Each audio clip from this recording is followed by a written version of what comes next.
Hi, this is Barry J. McDonald, and I'd like to welcome you to today's blog post over at rightcom.com. And today we had a look at a man that broke down a lot of mental hurdles for everyone. Now, whether you know the name Roger Bannister, you probably have heard of his achievement, as he was the first man in the world to ever run a mile under 4 minutes.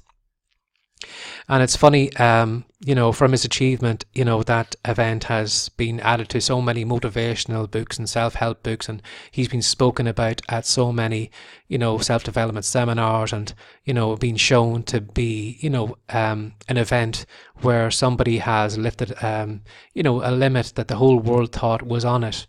It's funny that after Roger Bannister had broke the 4 minute mile, within a month or 6 weeks, there were numerous other athletes that were all of a sudden running miles, at a sub 4 minute time. And it's funny when I was heard of his passing, I had watched a video that had showed some of, footage of that race. But it was interesting to find out also that in the previous Olympics, Roger Bannister wasn't actually one of the best runners in the world. He had only finished fourth in the previous Olympics, but he wanted to prove to the world and put a stamp on the running game by proving to the world that he could run a mile in less than 4 minutes.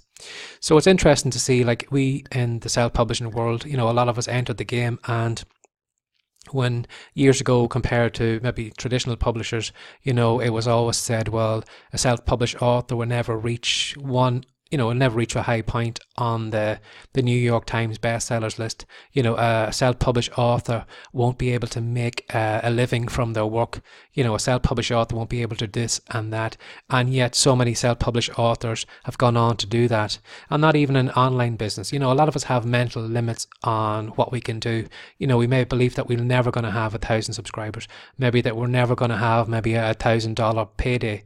That maybe we're never going to be able to release a book, and we're never going to have, release a book that somebody's actually going to buy because we have all these limits. And, and yet, if you look to the outside world, there are so many people who are performing and doing all those things, maybe with less resources, maybe less cash than we have.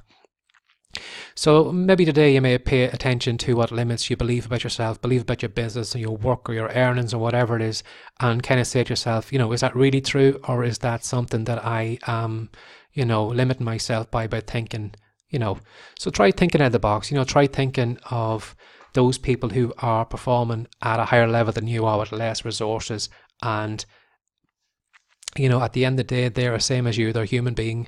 There's no special gift. They're probably just doing different actions, and because of that, then they're getting different results. So have a look at the limitation you put on yourself today. And again, like Roger Bannister, maybe you can be the one who is going to break a record, and then all of a sudden the rest of the world is going to follow suit. So this has been today's blog post over at rightcom.com. My name's been Barry J. McDonald, and I highly recommend you drop by because we have 2 great free reports at the moment if you want to pick them up. One of them is how to sell more books, and the second one is 10 ways to make money from writing. So if you'd like to pick a copy of either of those books, come over to the blog and we'd be glad to see you over there. Take care. Bye-bye.